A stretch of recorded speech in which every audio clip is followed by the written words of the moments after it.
School blog share করি। আসসালামু আলাইকুম সবরে। তো এখানে মাঝে সব জাতীয় ভেজিটেবল, সব জাতি বলতে কি লুবি, তারপরে ক্যারেট, তারপরে কুমড়া কি। তো এগুলোর মাঝে কি এই যে আমি ভেজিটেবল বানাইলাম, এগুলোর মাঝে কি ফুলকপি দিলে বেশি ভালো লাগে। বাট আমি আস্তা সব জায়গা টুকাই লিছি, ফুলকপি আর পাইছি না। দেন এখন ওলানো করি লিরাম। তো এখন আমি বয়েলও দিলাইরাম আর কি।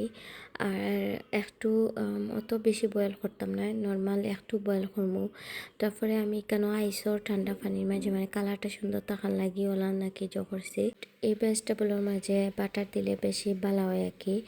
বাট আমরা গরো বাটার আসলো না করি, মানে আমরা গরো আতের বানানি যে ঘিটা আছে ওটাও ইউজ করলাম, খুবই গ্রান।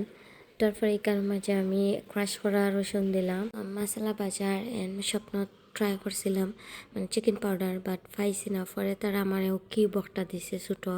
বাট এগুলো কোন দেশের আমি এখনও আর কি করতে পারছি না। এগুলো মাঝে কোনো ইংলিশ কিছু লেখাও নাই, মানে কোন ভাষা